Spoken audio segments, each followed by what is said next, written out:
நீங்கள் பார்த்துக் கொண்டிருப்பது நியூஸ் 21 செய்திகள். தமிழ்நாடு செய்திகளை உடனுக்குடன் தெரிந்து கொள்ள நியூஸ் 21 செய்திகளை பாருங்கள். உண்மை, உழைப்பு, உயர்வு. அடிக்கல் நடும் விழா. கள்ளக்குறிச்சி மாவட்டம் நயினார்பாளையம் ஊராட்சியில் வடக்கு மாரியம்மன் கோவில் முதல் ஃபாரஸ்ட் வரை சுமார் 5 கிலோமீட்டர் தூரம் மாண்புமிகு தமிழக முதலமைச்சர் கிராம சாலை திட்டத்தின் கீழ் 1,20,00,000 மதிப்பீட்டில் தார் சாலை போடுவதற்கான அடிக்கல் நடும் விழா தெற்கு ஒன்றிய செயலாளர் கனகராஜ் தலைமையில் நடைபெற்றது.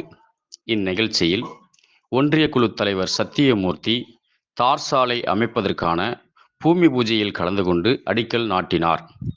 கள்ளக்குறிச்சி மாவட்டம் சின்னசேலத்தில் சிறுமலர் மேல்நிலைப்பள்ளி, இதயா நர்சரி பிரைமரி ஸ்கூல், சிறுமலர் தொடக்கப்பள்ளியில் தமிழ்நாடு அரசு வழங்கும் நலத்திட்டங்கள் அனைத்தும் மாணவ மாணவிகளுக்கு முழுமையாக வழங்கப்படும். 1ஆம் வகுப்பு முதல் 8ஆம் வகுப்பு வரை தமிழ் வழி கல்வி முற்றிலும் இலவசம்.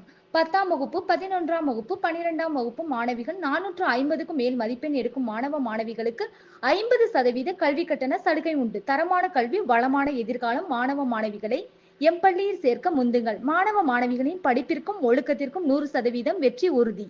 ஊராட்சி மன்ற தலைவர் மலர்க்குடி அன்புச்செழியன், கருந்தலாக்குறிச்சி ஊராட்சி மன்ற தலைவர் அழகுவேல், ஒன்றிய கவுன்சிலர் சித்தரா பெரியசாமி, மாவட்ட கவுன்சிலர் கலையரசி சந்திரசேகரர், ஓவர்ஸ் வெங்கடேசன் மற்றும் கட்சியின் மூத்த நிர்வாகிகள் நெடுமாறன், கண்ணன், பகுத்தறிவு, சுரேஷ், வெங்கடேஷ், தமிழ்வாணன், அரசு ஒப்பந்ததாரர் சேகர் கலந்து கொண்டு சிறப்பித்தார்கள்.